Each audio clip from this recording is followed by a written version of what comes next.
Perkenalkan, nama saya Arvina Girawati dengan NIM 20202017-044 akan mempresentasikan tentang penelitian pengembangan e-modul matematika pada materi perbandingan berbasis Android dengan dosen pembimbing Bapak Danang Setiadi, SPD, MPD. Latar belakang penelitian ini yaitu dampak virus corona masih menyebar luas di Indonesia.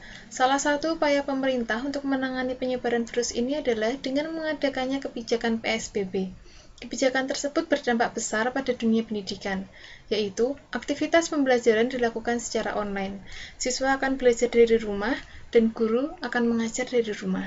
Ada beberapa kendala saat pelaksanaan pembelajaran jarak jauh ini, yaitu kurang maksimalnya pendampingan yang diberikan kepada siswa saat melakukan proses pembelajaran dari rumah, baik oleh guru maupun oleh orang tua siswa. Siswa juga akan menjadi bosan saat berlama-lama belajar mandiri. Untuk mengatasi hal tersebut, media pembelajaran dapat membantu siswa untuk lebih termotivasi untuk belajar. Media pembelajaran yang menarik akan membantu siswa untuk semangat belajar lagi. Salah satu media yang bisa dikembangkan yaitu e-modul. Dengan adanya pelaksanaan sekolah daring, tidak sedikit siswa yang menggunakan Android sebagai sarana belajar. Hal tersebut mendorong peneliti untuk melakukan pengembangan terhadap media aplikasi e-modul matematika dengan nama aplikasi Emot Banding. Pengembangan aplikasi Emot Banding ini diharapkan dapat digunakan dan dapat membantu siswa untuk memahami konsep materi perbandingan. Tujuan dari penelitian ini yaitu untuk mengetahui apakah pengembangan aplikasi Emot Banding valid untuk digunakan sebagai media pembelajaran peserta didik pada materi perbandingan. Jenis penelitian ini adalah penelitian R&D atau penelitian pengembangan dengan subjek guru matematika SMP dan guru matematika SMA atau SMK. Penelitian pengembangan ini menggunakan model ADI dengan teknik pengumpulan data berupa angket, yaitu angket lembar validasi dengan 40 indikator. Teknik analisis data yang dilakukan yaitu data yang diolah pada analisis validasi adalah data yang diperoleh dari hasil angket yang diisi oleh validator, yaitu guru matematika SMP dan guru matematika SMA atau SMK. Setelah data dihitung, buat tabel seperti di bawah ini dengan interval tertentu dan dengan kriteria tertentu. Dengan kriterianya yaitu sangat valid, valid, cukup valid, kurang valid, dan tidak valid.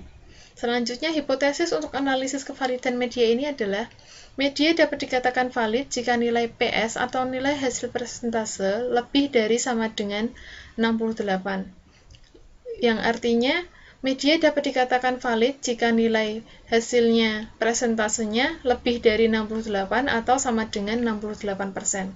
Selanjutnya, media tidak dapat dikatakan valid jika nilai PS atau hasil persentase kurang dari 68%. Tahapan ADI yang kita lakukan yaitu Analyze, Design, Development, Implementation, dan Evaluation. Yang dilakukan pada tahap analyze yaitu analisis penelitian terdahulu dan analisis materi yang akan digunakan pada e-modul. Selanjutnya tahap desain yaitu tahap desain media dan tahap pembuatan media. Selanjutnya adalah tahap development yaitu tahap di mana media aplikasi yang sudah jadi akan diuji validasi oleh validator. Saat proses validasi, validator akan memberikan masukan dan saran yang membangun. Setelah mendapat saran dan masukan dari validator, maka peneliti akan melakukan revisi terhadap media berdasarkan saran dan masukan yang diterima. Selanjutnya adalah tahap implementation. Tahap ini adalah tahap pengolahan data dari validasi dari angket validasi yang sudah diperoleh. Selanjutnya adalah tahap evaluasi, yaitu menentukan keputusan berdasarkan hasil analisis data. Tampilan aplikasi yang akan dikembangkan yaitu tampilan ikon judul materi, tampilan ikon aplikasi dalam kehidupan sehari-hari yang isinya adalah penerapan materi perbandingan dalam kehidupan sehari-hari. Lalu selanjutnya ada ikon materi yang isinya adalah peta konsep, KI, KD, IPK, dan materi yang dilengkapi dengan video pembelajaran. Selanjutnya adalah ikon contoh soal yang isinya adalah contoh soal dan pembahasan. Selanjutnya adalah latihan soal yang berisi latihan soal dengan dilengkapi penskoran dan dilengkapi dengan batas waktu. Lalu selanjutnya adalah ikon evaluasi berisi tentang angket tentang evaluasi media dan evaluasi tentang penilaian diri peserta didik. Selanjutnya adalah hasil analisis data.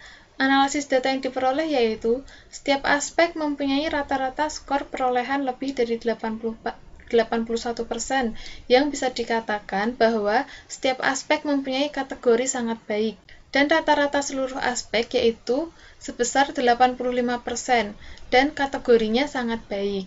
Berdasarkan data PS yang diperoleh, maka produk yang dihasilkan berupa media aplikasi emot banding yang ditujukan untuk peserta didik pada materi perbandingan dan telah teruji dan tervalidasi oleh validator, sehingga aplikasi emot banding valid untuk digunakan oleh peserta didik pada materi perbandingan. Sekian presentasi dari saya, terima kasih.